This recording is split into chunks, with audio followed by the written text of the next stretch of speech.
we heard a linear depiction of history where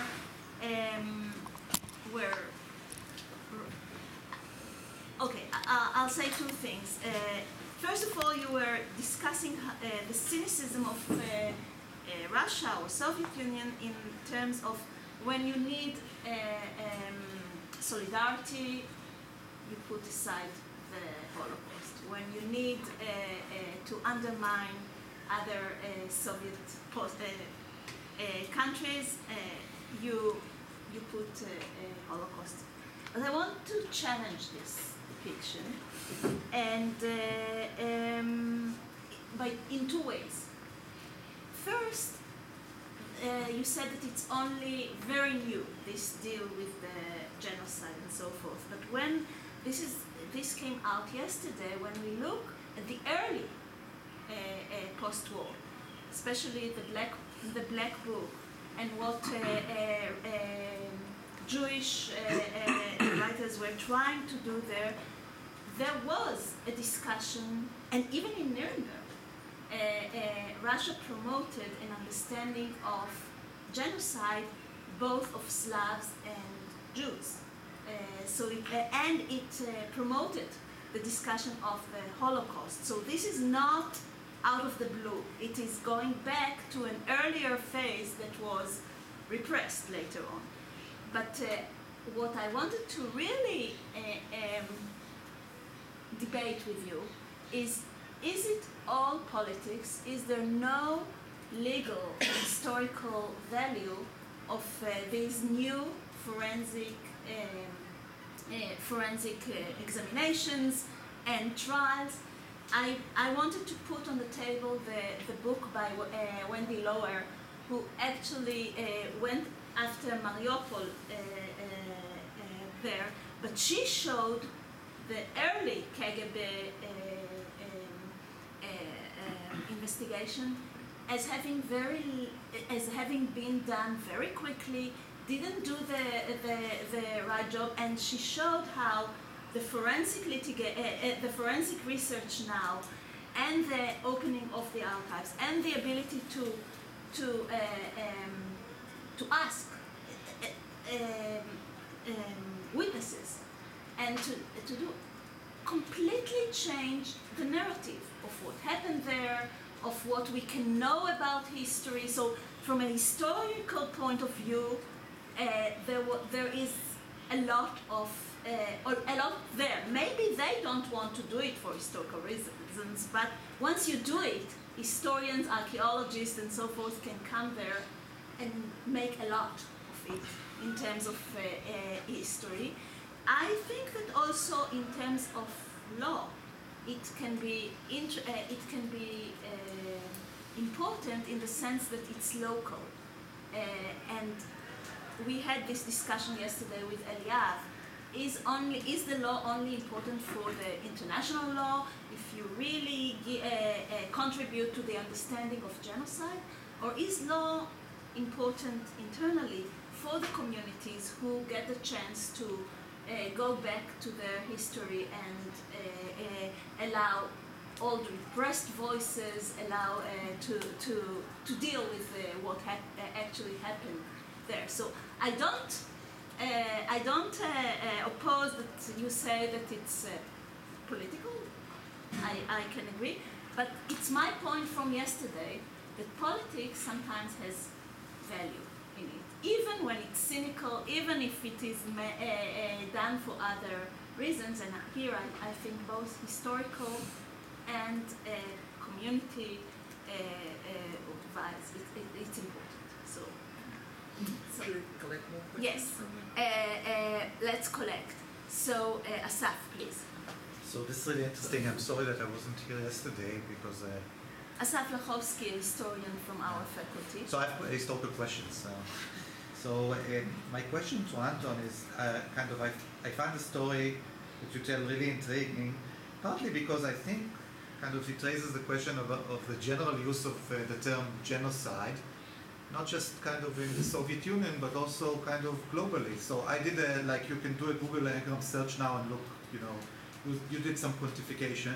So I did a kind of a quick search of like books in English, and basically what you see is that before the 1990s, in the English-speaking world, it's also not a major term. So it's kind of, maybe there's a general history of the use of the term that can be written, and then maybe the conclusion would be that actually it takes time for these terms to kind of be used. It's not, there is a political story and a cynical use and etc. But it's also a question of just kind of, the percolation or, infiltration of legal terms to general discourse. Second thing is kind of, I find it really interesting, again, it's a historical question. I'm now working with somebody who was a communist in Israel, and he was kind of, I see his diaries, he was involved in these like Red Army days that was celebrated by the Communist Party in the 50s. So I was wondering whether there's a difference between the use of kind of like the Holocaust and genocide generally within the Soviet Union and outside it, whether kind of maybe you didn't do kind of this research, but it would be interesting to look at Western like communist parties and kind of, the way that the Soviet Union, the Red Army were treated in the 50s and 60s, and maybe it's a different project, I don't know. Third question is, obviously, you look at kind of official documents. I was wondering whether there are different sources. Like if you would look at kind of Soviet literature, maybe there would be some difference in the way that kind of, like, there is kind of, I assume it wasn't just official propaganda, and one could look at kind of words from the 50s or the 60s and see something different. I have a short question for Dina, can I? Yes. So this is again really interesting. My question is about kind of the Russian path to modernity. Like maybe there's a global story, because the Chinese, like we have these Ottoman colleagues who also talk about like, the fashion now is to talk about not a single modernity but modernities, and there's a Japanese and Chinese and Indian modernity, and they are very different. So to what extent is this kind of a Russian story? Maybe it's just kind of, Putin is not different than Modi or Xin in China. All of them basically do the same thing. So maybe less violently, let's say, but kind of. Okay. If it were up to me, I would give the chance to everyone to ask a question and answer the whole. I prefer. Okay, go ahead, Chair. Sorry. Yeah, the discussion is more serious when we take maybe one more, allow you to answer and then continue. So, Dijan, please. Okay, thank you. So, one general question to both presenters. In looking at history and also the current situation, the war in Ukraine and in Russia and Ukraine, I feel that should we take and consider like Ukrainians in the current situation and in the previous or in previous, like in history, should we take Ukrainians and other actors who are on the side of Ukraine like as innocent victims? I mean, wouldn't it be something just passing or undermining some very important factors in telling the story and the history of the war and the genocide history? Shouldn't we be very conscious about, because for example, in the history of colonialism, there was a narration that presents like the colonized people or their leaders as innocent victims, but they weren't innocent victims. They had their own share. For example, there were some deals lowered there. So I mean, what do you think? It's just to know your reflection in sanitizing or whitewashing. I mean, the contributions of victims in some way or their allies. So what do you think about it? And one specific question to Professor Dina is, you said that there is, actually it might go with Professor Asaf's question in some way. You said that Putin's path to modernity is through force, whereas the West's path to modernity is on the basis of rule of law or on the basis of the Western values. But these days, there was a critical view about even the very understanding of rule of law and path to modernity through rule of law. For example, there is a critical view from the Marxist history of international law. We may cite China Mifflin's very radical view, I would say, between equal rights. He argued that law is nothing but a violent force, and that's rule of law. And actually, the stories and the history that he uses to demonstrate this argument was, the West invasion of the Iraq and other wars in the Middle East. So that by asking the Russian community and the people which side you are choosing to, at the end of the day, rule of law by itself is it's central to violent. And actually, as Anthony Ange has argued that in his Sovereignty, Imperialism, and the Making of International Law, colonialism, which is violent, was central to international law. So would it be, possible to raise this question to the people of Russia, which side you are choosing for? At the end of the day, if they choose the side of modernity through rule of law, it means that they are choosing the same thing, that modernity can be achieved by force, which is blatantly, or which is explicitly, spoken by their leader, Putin. Whereas if they choose, we are going to achieve our modernity. So even the term modernity can be conscious. So I want to hear your reflection on this point. Thank you. Thank you. Please, Anton. Sure. You had very large, multifaceted question, I guess, or several answers, parts of it. No, that's all right. Well, first, the Black Book, the story is well known. There was this window when the trust is still being committed, everything was very fresh,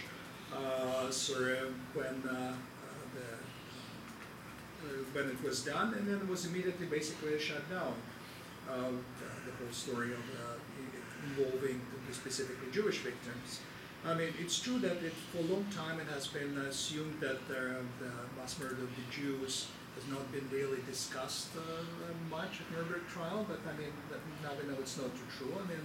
Blockson book deals specifically with that, and actually there's a lot of evidence, specifically mass murder of the Jews. And the Soviets were the one. And the Soviets were the one, yes. But when it comes to the Nuremberg judgment, Nuremberg principles, the Soviets went after the big things, crime of aggression, crime against peace, war crimes. They were not interested in kind of, if you call it, details, really, which particular victim group was there. And then, of course, there was a break. We're talking Nuremberg Military Tribunal 1945-46, basically 70 year break. In terms of forensic expertise, well, you know better than I do how extensive, time-consuming, how expensive this process is. As an example, we discussed a little bit yesterday, about the denaturalization trials in US, Canada, UK, and Australia. Australians were the only one that, in order to obtain evidence, they conducted excavation, but it proved to be so expensive that basically they dropped it. Yeah, the way excavation is done now in Russia, that's basically volunteers from the Russian search movement, assisted by the Ministry of Defense. I don't know whom they were, probably conscripts, who are doing that, but there's no investigators, so it's done really kind of very quick to do kind of test digs, basically. So they don't do complete, they kind of excavate one particular mass grave, but they commit the same mistake as the Soviet Extraordinary Commission did. When I talk about extrapolation, did exactly the same. They opened mass graves and calculated, about, let's say, 200 corpses, and we assume there is another 10 graves. And they don't allow Western delegations to... Yes, of course not. Not to mention now. So basically... Now it's different. I'm not talking... Yeah. But this is, now it began really in 2020, 21, before the current wars. It's still, there was some context where they were possible. But basically for the courts too, if you read the court proceeding, it's not so important for them. It's basically validate the conclusion that they reached already before the courts started. I mean, it's true, it's local courts, but it's clearly the decision comes from the top, basically. You do this, you do that. And again, there are so many sort of parallels with the Soviet times. They interview someone, some survivor, very elderly lady, and she said, "Oh, I'm very happy that it's now being discussed as a case of genocide." And does she know what genocide is? What's the difference? Is she aware that similar investigations were taking place? Perhaps she was the same witness who was interviewed, 60 years ago. So, and also all the proceedings are being screened on with this project, with no limits, with no statute of limitation, being kind of screened. They'll watch it. So it's really kind of concerted, basically, efforts. I mean, you can see there's very little in terms of evidence you can gather from these proceedings. What else? Oh, yes.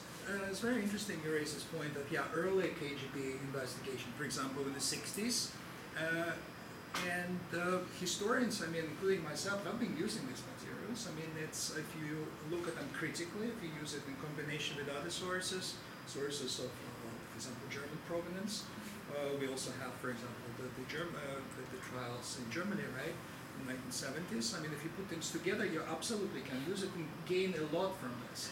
But at that time, it's kind of the effort was very centered, as Vanessa mentioned yesterday, against the emigres. And if you compare what kind of evidence come from trials now and what comes from the 1960s, it's kind of day and night, really. You can't, as a historian, there's nothing for me from this trial that's happening today. In terms of genocide discourse throughout history, my thesis was really, my book is called Rhetorical Crime. So I've been arguing that the term has been discredited already during the Cold War, really. And during the first 20 years, let's say, of Russian independence, the term has been used occasionally, but again, only rhetorically. For example, when there was a Russian war against Georgia, Bastyrkin again came, and so Georgians committed some genocide. And also, actually, in 2014-15, they said the genocide had been committed, but they didn't go into any kind of details and any discussion. And now they kind of suddenly, as I said, kind of just dumped it on the population. Oh, look, this is genocide, and I don't think there is any understanding. And also the very fact that I actually came across it very recently. It hasn't been covered in international news at all. I don't know if you've seen any references. I haven't actually. So it's really for domestic consumption, as I see it. What is not clear to me if it has been from the very beginning kind of the plan to link it, kind of conceive, well, there will be some next stage sort of in the war against Ukraine, when we link it directly with the purported genocide, Ukrainian genocide in Donbass. I don't have evidence for that. But for example, the first verdict came in 1920. The buzzwords were still falsification of history, historical truth. There was no any particular reference to Ukraine now. It's all directly, the crimes committed by the Nazi and collaborators in Ukraine during the war, and here was Ukrainians are doing genocide in Donbass, genocide of the Soviet people. They make direct connections. I looked, at the Soviet media, and whatever books I could find that has anything to do with the genocide, as I said, there is only PhD thesis. And there were a couple more books dealing with genocide published in the 80s mainly. But then already it's like 100% propaganda. They kind of put everything in the mix. It's not worth considering. And unfortunately, I didn't have time to look at the works of fiction, for example, how it was presented there. And also when it comes to communist world, this I haven't looked at, unfortunately. And I'm not quite sure I kind of grabbed your question in terms of victims, but maybe first you can answer it and I can kind of reflect on that. It was just like a general question. Of course, it wasn't a specific question, but the way we present history, the way we study history, either it's a past story, telling the past story, and also telling the current story, because it seems that we are speaking from the context of Russia-Ukraine war. So that would it be plausible just to tell, for example, the history of the aggressor or the history of the perpetrator? And because actually we have dealt it on yesterday on the issue of collaborators, of course, sometimes just to give to balance the narratives, shouldn't we look into the contribution, the possible contribution of, the victims? Should we speak, for example, the victims were innocent? It's not just to blame the victim, but if there is some contributions, or just presenting the victims as if they were innocent victims. Not at all. There is significant scholarship on specifically collaboration and Holocaust also in Ukraine. I reviewed one manuscript from the University of Illinois, was specifically kind of local collaboration, and Dr. Ratchin, I think his name, it's a very well-known historian from Kharkov. Excellent work. Goes kind of very judiciously. If you look at various sources and talk about, again, victims becoming perpetrators instead of phenomenon. So yes. So there is a lot of scholarship, but again, looking from a Russian perspective, they know nothing about that. They're presenting it, it's all new, Evidence has been established, we found the truth. They're totally oblivious, and then there is no interest to look at international scholarship. It's really cut off. They cite basically each other.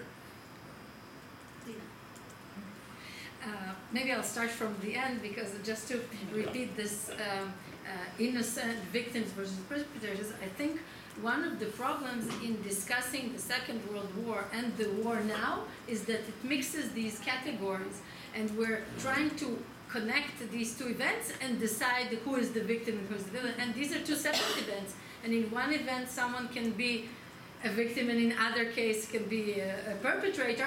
And in the same event, one can be both a victim and a perpetrator, as we know. So I think this is exactly what Putin is trying to do, to connect these two events. And in these two events, since Russia is the good guy from before, then we're still the good guys. This is why we deserve to be leaders of the world. So it's an essential character. It's not a historical understanding of change over time. Yeah, it's the same. By the way, there is also a kind of another study that is dealing with treating the Russian nation as really looking at it as a nation, and this is why every person is not really important. Kind of the death and life of a person doesn't really matter, because what they want to do is to serve the general goal of the nation, which has a very long life, and then what you do is only support its historical purpose. I think there is an article discussing the annexation with this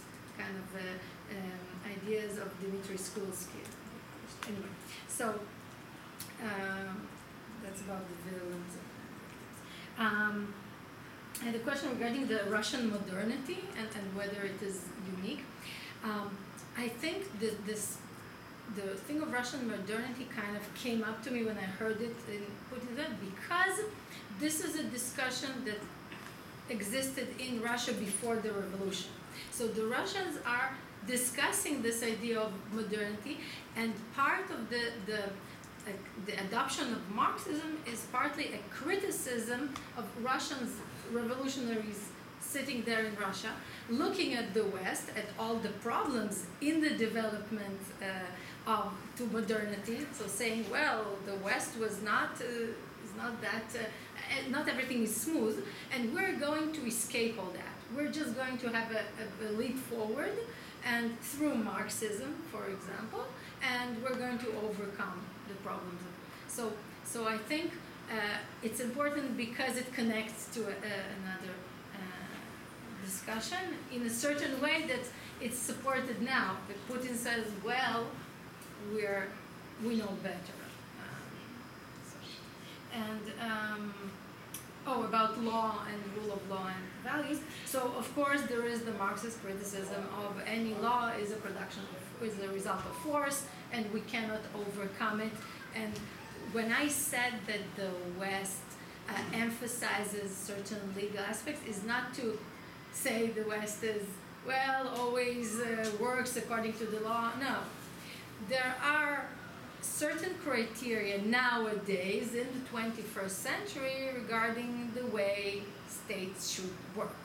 Now, there is another valid argument whether we emphasize procedure alone or we're talking about values, and to what extent we're ready to compromise one for the other. And Russia says, well, we don't care about procedure. We know we're right. We're going to promote it. But then, if you want to be part of the community, I'll just add to what he said that there is now a point of self-reflection around transitional justice people who put all their trust in procedure and rule of law, seeing how easily law is being now adopted both in Israel and in other popular authoritarian states like Hungary and so forth. So there is a big questioning about the centrality of the rule of law to democracy. So it's not, I think it's, even that is not so easy, even if you don't go all the way to Marxism. But let's hear other question, please. It's more a remark. Both reports were wonderful, very illuminating, but I want to stress some thesis of Dina. I was very positively surprised that Dina raises this question because it's a crucial question now. It's a crisis of Russian identity. Really, this war, Russian-Ukrainian war now is existential for both sides. But for Ukraine, it's about more physical existence because it's there is no Ukrainian identity crisis. It will be even more fundamental. Some processes are, of course, some shifts are on the way and will follow, and not all shifts in Ukrainian identity will be positive.